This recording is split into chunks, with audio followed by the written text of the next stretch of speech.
뇌에서 신경세포를 유지하는 데 상당히 중요한 역할을 하네. 특히나 해마 쪽에. 그래서 그것을 자꾸만 갖다 쓰니까 뇌의 해마가 녹아버려요. 기억력이 싹 날아가 버리는 그러한 일도 생깁니다. 정말 이거는 최악의 상황이네요. 최악이죠. 근데 이걸 24시간 내내 매일마다 겪는다고 생각해 보세요. 얼마나 불안하겠어요. 못 살죠. 그 사람이 자라온 환경이나 여러 가지에 의해서 먼저 망가지는 게 다 달라요. 같은 병리래도. 근데 못 배우면, 공부 안 하면 세포와 세포의 연결이 잘 안 돼 있습니다. 그래서 한 세포가 죽으면 그게 다 끊어져요. 좋다는 거 다 모아갖고 이렇게 한꺼번에 마시는 거 있느냐? 있어요. 있어요? 있어요. 시중에 나오는 뭐 예방약이 다 필요 없고 그것만 하면 훨씬 더 효과적이에요. 여러분의 구독, 좋아요는 영상 제작에 큰 힘이 됩니다.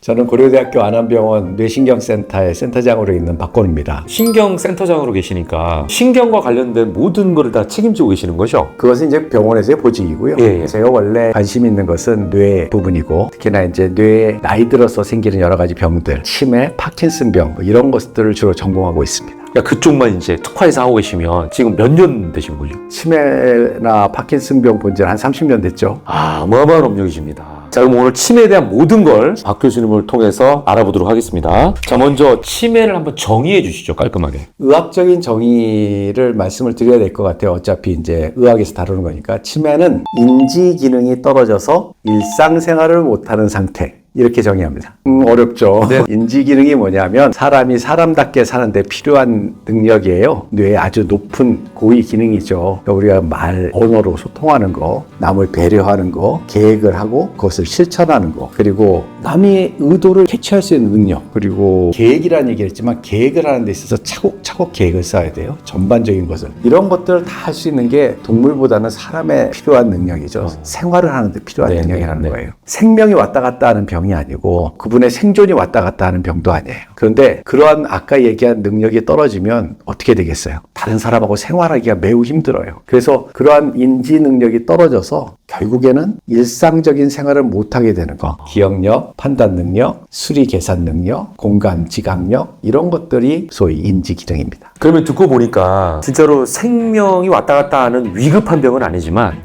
사람다움을 유지 못하는 어떻게 보면 더 비극적인 병이라고 할 수 있겠네요. 나이가 들면 어쩔 수 없이 이제 우리가 여러 가지 기능이 떨어집니다. 뇌의 기능도 떨어지겠죠. 나이 들어서 사람들이 좀 우아하게 지혜롭게 살고자 하시잖아요. 근데 이제 그러한 우아함과 지혜로움이 좀 없어지는 좀 안타까운 병이긴 하죠. 이걸 미리 알아차릴 수 있는 어떤 증상 같은 게 있습니까, 치매는? 이제 인지 기능이 떨어지는 증상이 먼저 나타나겠죠. 네네. 다른 사람보다 먼저 같은 나이에 같은 학력을 가지신 분들보다 기억력이 더 떨어졌다든가 판단 능력이 더 떨어진다든가 자꾸만 길을 잃어버린다든가 이런 것들이 이제 초기 증상으로 나타날 수 있겠죠. 젊은 사람들이 많이 오세요. 내가 기억이 없어서 치매가 아니냐. 내가 그렇게 술 먹었는데 그 전날에 하나도 기억이 안 난다. 뭐 이런 얘기로 많이들 오세요. 근데 이제 그런 거하고는 이제 좀 구분이 되긴 하는데 그런 분들이 일상적인 생활을 못하게 되는 것은 아니죠. 그러니까 우리가 기억력이 떨어지는 것과 치매는 상당한 간극이 있어요. 실질적으로 그렇게 기억 장애는 여러 원인에 의해서 생기는데 그 여러 가지 원인에 의해서 생기는 것 중에 그런데 자꾸만 보니까 점점 심해지고 점점 주변의 사람들과의 생활이 안 되는 상황이 됐을 때 우리는 치매라고 하는 거니까 일시적으로 있는 기억 장애 이것은 구분을 해야죠. 그 건망증과 치매는 완전히 다른 질환이라고 생각해야 되는 거예요? 아니면 건망증이 발전하면 치매도 될 수 있는 거예요? 치매 어르신들을 놓고서 봤을 때는 제일 처음에 시작부터는 건망증이에요.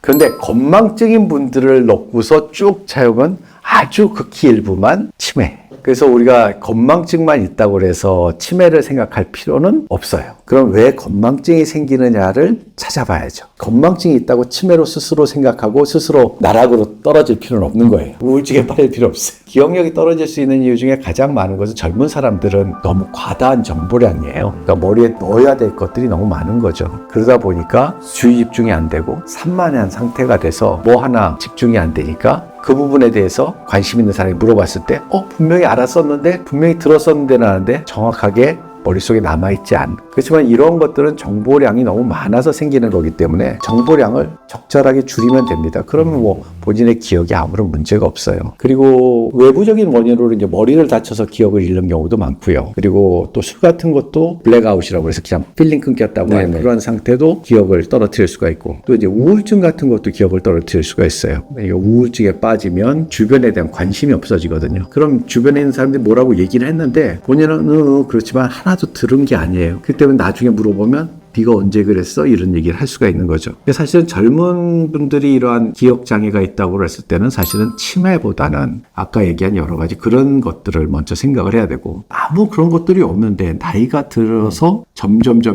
능력이 떨어지는 상태가 됐을 때 우리가 한 번은 이제 생각을 해봐야죠. 그럼 혹시 치매 연령은 나이가 어려지고 있다고 볼 수 있나요? 뇌에 병이 생기고 치매 증상을 일으킬 수 있는 병은 뭐 7, 80여 가지 정도 된다고 그럽니다. 그런데 대부분이 나이 들어서 생기는 병이 뇌를 병들게 해서 치매 증상을 나타내기 때문에 아마 젊은 사람 경우에 매우 드물고요. 보통 60대 정도 되면 100명 중에 1명 정도, 70대가 되면 10명 중에 1명, 급격히 높아지네요. 80대가 되면 4명 중에 1명, 85세가 넘어가면 3명 중에 1명. 즉 이건 노화하고 아주 밀접한 관련이 있다라는 거죠. 지금 치매의 가장 많은 원인 중에 하나인 알츠하이머병. 이건 명백하게 첫 번째 원인이 뭐냐 그러면 노화예요. 뇌의 노화. 나이 들어서. 나이가 들면 분명히 위험성은 증가됩니다.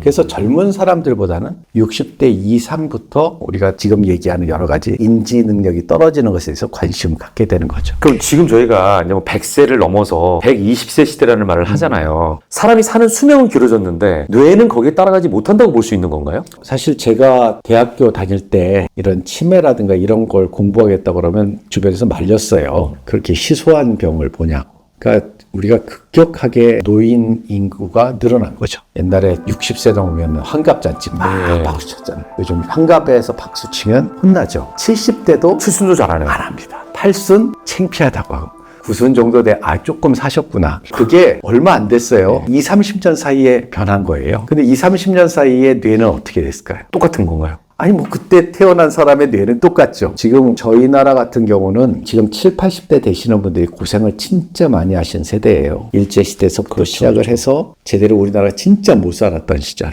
전쟁을 겪었던 시절, 거의 못 먹고 못 배우고 자랐던 시대. 이런 경우에는 이제 원래 기본적으로 뇌의 발달이 매우 떨어질 수밖에 없고, 근데 생명은 오래 살릴 수 있는 기술이 발달되니까 이분들이 오래 살다 보니까 아까 얘기한 병적인 노화가 생길 확률이 높아지는 거죠. 그래서 우리나라에서 자꾸만 갑작스럽게 치매 환자가 늘어나는 것 같이 느껴지지만 이제 장수 국가가 됐기 때문에. 그럼 이게 치매가 많이 생긴다고 해서 이게 비극적이다라고만 생각할 건 아니네요. 지금 말씀을 들어보면. 아까 뭐 85세 이상의 3명 중에 1명이라 했지만 한 분은 병이 들어서 2분은 건강하신 거예요. 90대가 되면 그래도 생각보다 달라지는 게 더 늘어나지 않습니다. 그러한 병을 겪었었던 분들은 다 돌아가시고 도리어 점점 90대, 100세 때 가면 어려운 과정이 싹 빠지고 남은 인구가 계시니까 그분들은 비교적 명석하고 잘 판단하시는 그러한 분들이 생존해 계신 거죠. 어쨌거나 그 시기를 넘기고 그때까지 생존하신 분들은 비교적 건강하다. 치매는 건강하셨어요. 넘어갔다 이렇게 볼 수 있는 거네요. 100% 그런 얘기는 아니지만 그래도 우리가 보면은 80대, 90대 됐을 때 많이 돌아가시잖아요. 그 시기를 넘긴 어르신들 보면은 100세가 돼서 참 건강하세요. 그리고 아주 지력도 반짝반짝 하신 분들을 많이 보게 됩니다. 네네. 내가 그래도 이 정도까지는 자각했을 때는 반드시 병원을 가라. 뭐 이런 조언은 어떤 걸 해줄 수 있을까요? 그래서 사실은 이제 뭐 많은 분들이 기억력이 떨어진다고 해서 오고 그 기억력을 주변에서 판단할 때 여러 가지 상황들을 잘 따져봐야 되는데 남편하고 왔어요. 남편 되시는 분이 기억이 없다는 거야. 기억이 없는 이유는 내가 그렇게 중요하다고 얘기한 것을 하나도 기억을 안 해. 근데 이건 우리나라 대한민국 국민의 대부분이 있는 증상들 아니에요. 여성이 뭐라고 얘기했는데 남편은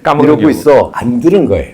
못 들은 것이 아니라. 근데 그런 것을 치매라고 생각하시는 분들도 없지 않아 계세요. 근데 그건 아니고 외국에서도 연구 논문을 했는데 제일 확실하게 나온 얘기는 뭐냐면 저 사람이 변했네. 예전에 그 사람이 아닌 것 같아. 이런 얘기. 진짜 똑똑했던 사람인데 왜 저러지? 뭐 이런 거예요. 저 사람 저런 실수를 안 할 사람인데 저런 실수를 하네. 이런 것들이 주변에서 자주 들려올 때. 본인은 모르지만 가족들도 사실 잘 모를 때도 있어요. 근데 오래간만에 봤는데 저분이 어떻게 저런 모습을 띄우고 있지? 이런 것들이 외국에서는 가장 중요하다고 보고요. 우리나라 분들은 또 무지하게 예민하세요. 조금만 기억이 이상해도 다들 병원으로 모셔오시거나 지금 이제 치매 안심센터라고 있어요. 거기서 검사를 다들 하세요. 검사지가 정확한가요? 검사지가 정확하냐는 것은 의학적으로 꼼꼼히 따져보면 아니지만 그러더라도 선별 검사라고 그래서 우리가 지금 보통 검사지라는 건 선별입니다. 그러니까 위험도가 높은 사람을 건져내는 데는 효과가 있고요. 그런 분들 안에서 이제 제대로 된 검사를 하시는 것이 경제적이죠. 나라로도 경제적이고 본인으로서도 경제적이고.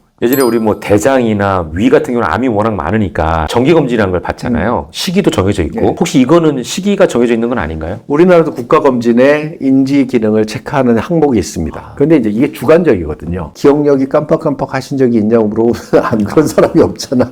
그냥 그날 기분에 따라서 안 좋은 거로 체크하면 갑자기 치매 위험도가 빵 높은 곳으로 나오는 거예요. 그래서 이제 이런 주관적으로 본인 스스로가 체크하는 것보다는 검사자와 대면해서 체크하는 인지기능 검사가 훨씬 더 정확성이 높고, 그리고 이제 요즘은 여러 가지 바이오 마커라고 하는 그 병이라는 것이 있는 것을 확인할 수 있는 방법들, 이런 걸 이용해서 그 사람의 증상이 어디서부터 왔는지, 기억이 깜빡깜빡했는데 MRI를 찍어보니까 뇌의 기억을 담당하고 있는 곳이 작아졌다. 그럼 이 사람은 알츠하이머 병에 의해서 기억이 떨어졌을 가능성이 높으니까 거기에 대해서 대비를 해야 되겠다. MRI 찍었는데 다 정상이고 전체적으로 기분을 보니까 너무 우울하다. 우울증에 의해서 기억이 떨어졌구나. 이렇게 각자 그 나타나는 의사들이 보는 마커들이 있어요. 그런 것들을 체크를 하면서 병을 진단이 나가죠. 그러니까 흔히 우리가 건망증과 치매를 구분하는 방법 중에 하나가 통째로 까먹으면은 뭐 치매다 뭐 이런 게 있단 말이에요. 그렇죠. 이런 것도 맞습니까? 일부 맞는데요. 알츠하이머 병의 해마라는 부분인 기억을 입력시키는 장소라고 생각하시면 되는데, 입력단이 망가지게 되면 어떻게 될까요? 입력 자체가 안 되는 거예요. 안 되죠. 약속을 했는데 통째로 다 입력이 안 되는 거지. 근데 어떤 사람은 이 입력단이 문제가 있는 게 아니라 출력단이 문제가 되는 사람들이 있어요. 출력이 안 돼서. 그런 사람은 힌트를 주면 맞아 하고 튀어 올라와요. 쉽게 얘기해서 치매, 특히나 가장 많은 원인 알츠하이머 병은 입력단이 부서졌다고 생각하시면 돼요. 그래서 우리가 입력을 시킨다고 시켰는데 입력 자체가 안 되니까 그 자리에서는 얘기를 했는데 이분은 되돌아가면 저장이 안 돼 있기 때문에 남아있는 게 없어요. 근데 우리가 보통 깜빡깜빡 하는 것들은 저장은 돼 있는데 끄집어내는데 문제가 있는 경우가 더 많아요. 여러 가지 생각이 복잡해서. 그래서 그럴 때는 힌트를 딱 주면 대부분 튀어 올라오지. 그렇게 얘기하니까 확실히 확 와닿네요. 근데 우리가 이제 드라마에서 많이 보면 치매 걸리신 분의 특징이 본인은 그 순간적으로 우리 블랙아웃처럼 기억을 못하는 상황이 되잖아요. 우리가 봤을 때는 객관적으로. 네네네. 근데 그 현상이 입력이 안 됐을 때 나타난 현상인 거예요? 블랙아웃이라고 하는 것은 사실은 좀 달라요. 상황이. 끄집어내지 못하는 상황이에요. 입력도 안 됐지만 끄집어내지지도 않아. 기억이 이렇게 통째로 없어지는 거예요. 만약에 뇌가 망가져서 네. 지금 입력되는 것이 망가졌다고 하죠. 네. 그렇지만 나는 과거에 저장되어 있었던 것이 있어요. 그럼 그거 갖고서 살 수도 있어요. 나이 들어서 세상의 모든 정보를 받아들일 필요가 있을까요? 내가 어디 가면 뭐 팔고 옆집에 누군가 다 알고 이거 다 있는 거예요. 입력단이 안 되는 거지 저장되어 있는 거 갖고 내가 사는 데는 지장이 없어. 새로운 정보를 자꾸만 주려고 하니까 까먹는 거지 새로운 정보 없으면은 그냥 내가 사는 데는 지장이 없어요. 그래서 시골에 특히나 사시는 분들은 아무런 문제가 없어. 그냥 노인정 가갖고 보면 다 아는 사람들이야. 그냥 놀고 집에 와. 그러니까 치매인지 증상이 안 나타날 수도 있겠네요, 어떻게 보면. 안 보이죠. 근데 이런 분이 서울에 와. 그럼 어떻게 돼?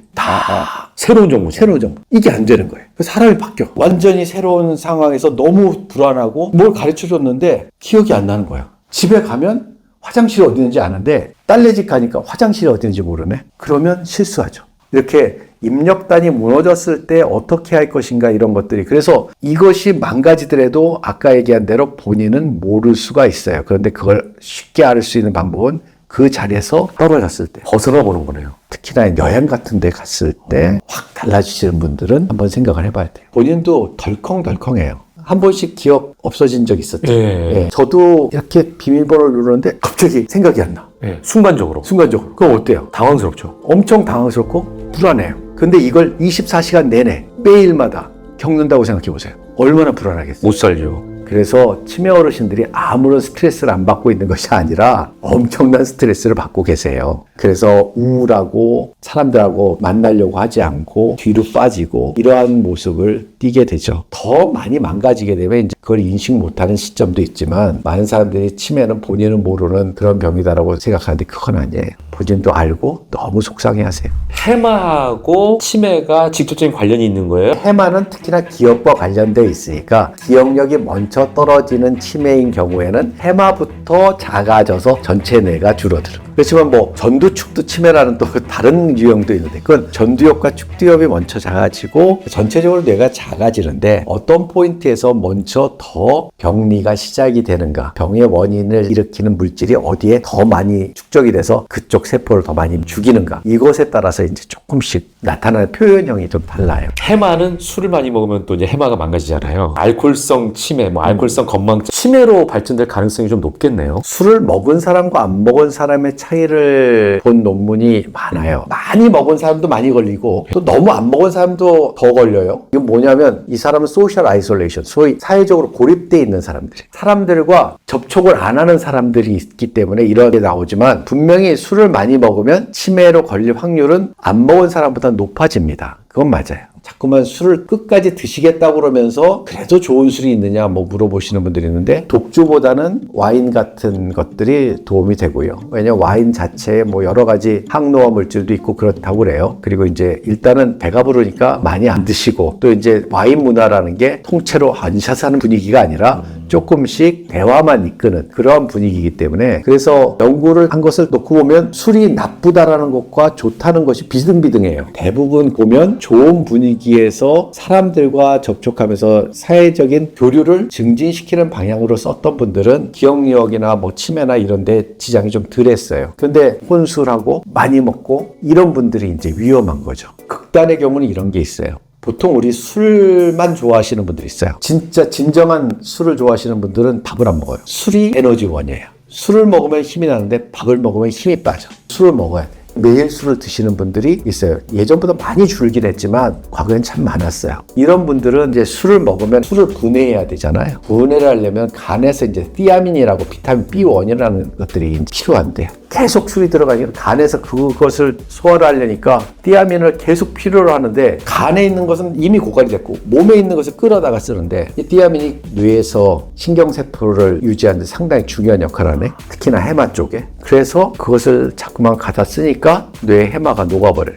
기억력이 싹 날아가 버리는 그러한 일도 생깁니다. 정말 이거는 최악의 상황이네요. 최악이죠. 오로지 술만을 위해서 하면 분명히 치매는 걸립니다.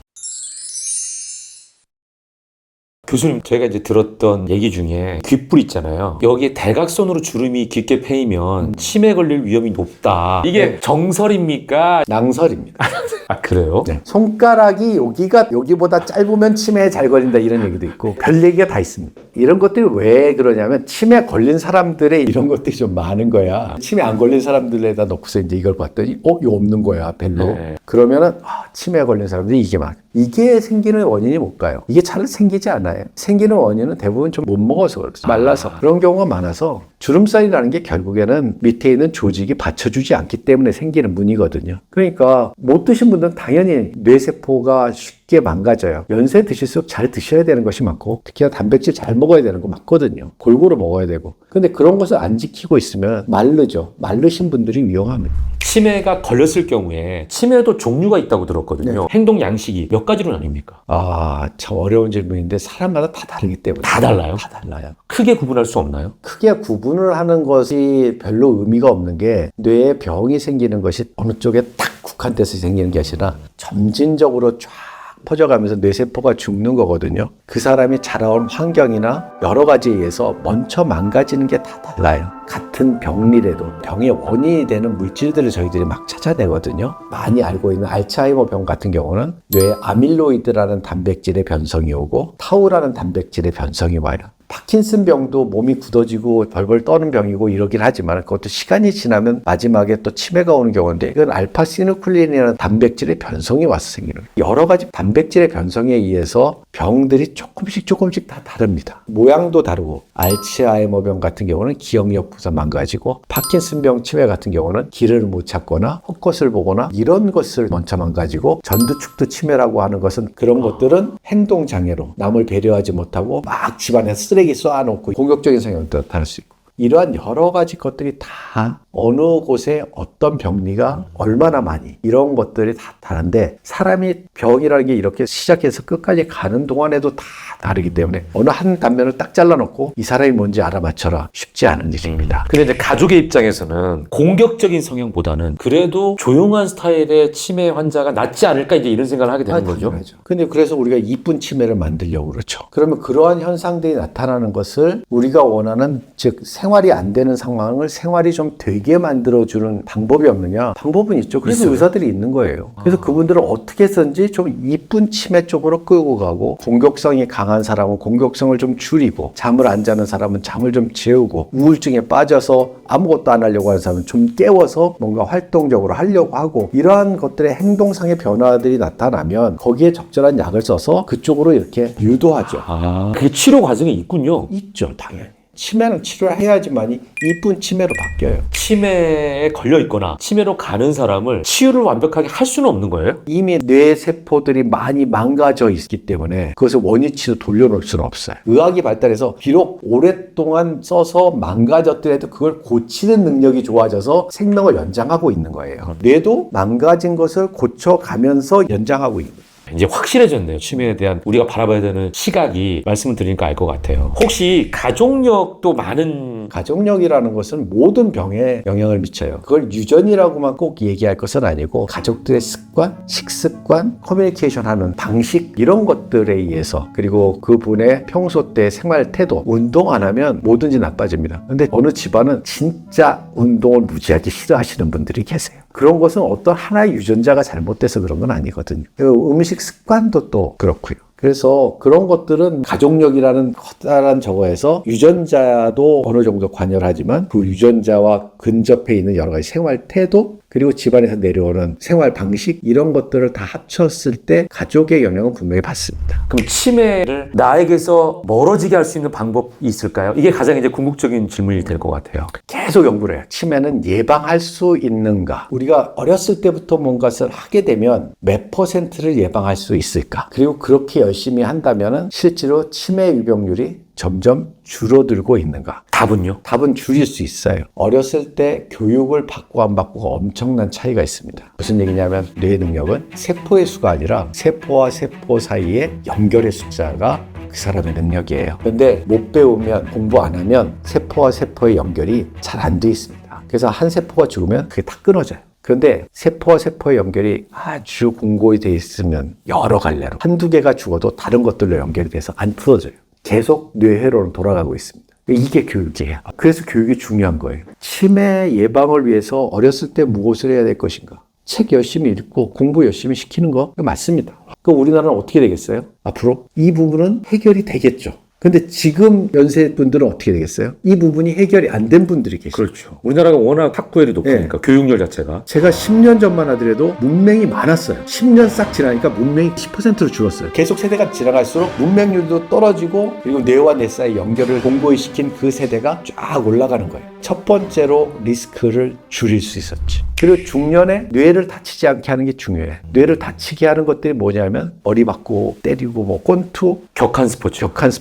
그거 피해야 됩니다. 미식축구 선수들이 치매가 많아요. 그래서 미식축구는 엄청나게 경기 수를 줄입니다. 그리고 보호장구를 철저하게 하고 그리고 한 선수가 뛰는 경기 횟수를 다 컨트롤해요.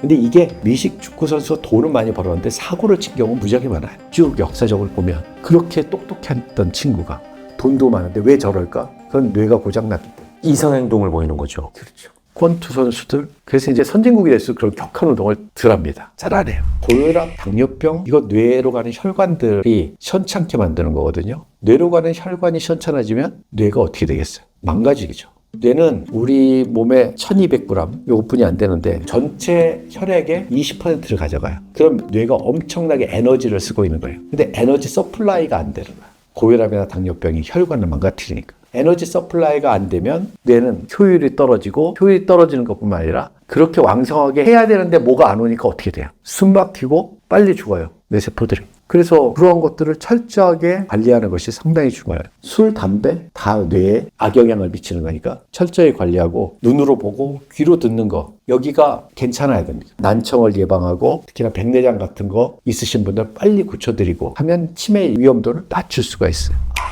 더 중요한 것인데 운동이에요. 운동은 그 어떤 것보다도 가장 효과적인 거예요. 운동을 하고 안 하고는 엄청난 차이가 나요. 운동은 약보다 더 센 힘을 갖고 있어요. 왜냐하면 우리 동물인가요? 식물인가요? 동물이죠. 동물이죠. 동물은 어떻게 해야 돼요? 움직여야죠. 움직여야죠. 즉 뇌는 왜 있을까요? 움직이려고 움직이기 있는 거예요. 그러면 우리는 움직여야 돼요. 운동을 해야 된다고. 근데 우리 운동해요? 훨씬 운동량이 줄었어요. 그렇죠. 그리고 운동을 하더라도 다람쥐 쳇바퀴만 열심히 굴리고 있어요. 위에 올라가고 그런 운동 말고 햇빛 보고 바깥에 산책할 수 있는 그런 운동이 더 좋거든요. 그런 운동을 해야 되는 거예요. 햇빛도 충분히 보고 운동을 하면 아까 얘기한 고혈압, 당뇨병, 고지혈증, 뭐 비만 이러한 뇌를 망가뜨리는 요소들을 사전에 예방할 수 있고 운동을 하면 뇌의 노폐물을 혈액순환이 잘 되니까 잘 빼내요. 거기다가 운동을 하면 뇌가 나이가 들어도 조금씩 뇌를 재생시키는 물질이 나오는데 운동을 해야지만 그게 찌끔찌끔 나온단 말이죠. 뇌가 매우 예민해지면 많이 망가지게 되는데 스트레스 이런 것들이 스트레스 해소 방법으로 많이들 운동하라고 그래요. 즉 그 상황을 피해서 나를 위해서 시간을 투자해라. 그것을 하면은 모든 면에서 약보다 좋은 효과. 약보다 운동이 좋다. 그렇죠. 그러면은 기본적으로 뇌에 영향을 줄 만한 운동 시간이라든지 강도는 어느 정도가 될까요? 운동 시간이나 강도를 아주 세게 한 사람과 중간 정도로 한 사람 그리고 안 한 사람을 비교했는데 다행히도 중간 정도나 세게 한 사람이랑 별 차이는 없는데 분명히 안 한 사람보다는 효과가 좋았어요. 그래서 운동을 중강도 정도로만 해도 뇌는 건강해진다. 중강도가 뭐냐? 일주일에 3번 밖에 나가서 1시간씩만 산책을 좀 해달라는 거예요. 그래서 그냥 만보기 하고 한 7,000보에서 10,000보 정도 걸으시면 좋아요. 근데 될 수 있는 한 트레이드밀이나 이런 데서 뛰지 말고요. 밖에 나가서 햇빛을 보는 게 중요해요. 햇빛을 보면 낮과 밤의 차이가 명확해지기 때문에 소위 멜라토닌이 이렇게 파도를 제대로 타기 때문에 딱 잠이 들려면 확 잠이 들거든요. 그러니까 운동을 하면 잠을 잘 자요. 잠이 중요한 것은 우리 뇌에 노폐물을 씻어내는 효과가 제일 좋을 때가 밤에 잘 때. 운동해서 잠 잘 자면 이것이 시중에 나오는 뭐 예방약에 다 필요 없고 그것만 하면 훨씬 더 효과적이에요. 혹시 뇌 운동법 같은 것도 있나요? 뇌를 좀 더 촉진시킬 수 있는 운동법. 많은 사람들이 뇌를 운동시키기 위해서 수학 문제를 푼다든가 언어를 공부한다든가 심지어 고스톱 치면 좋다 이런 얘기도 고스톱을 있잖아요. 친다든가 뭐 컴퓨터 게임을 한다든가 아무것도 안 하는 것보다 하는 게 좋습니다. 근데 그게 다가 아니라는 거예요. 뇌 운동은 곧 신체 운동입니다. 신체 운동이 우선돼야 되고요. 그 다음에 플러스 뇌 운동을 해야 돼요. 신체 운동 안 하고 뇌 운동만 해서는 뇌가 나빠집니다. 근데 신체 운동과 뇌 운동을 같이 하면 뇌도 좋아지고 신체도 좋아져요. 우리 한 몸이거든요. 같이 증진이 돼야 되는 거예요. 국영수의 시대가 끝나고 은미체의 시대가 오는 거죠. 예술적인 감각과 체력 이런 것들이 그분의 존엄성을 더 중요하게 만들 수가 있죠. 그래서 자꾸만 뭘 풀려고 막 그러지 마시고요. 조금 더 예술이나 체육이나 운동 이런 것에 좀 더 관심 가져주시면 좋고.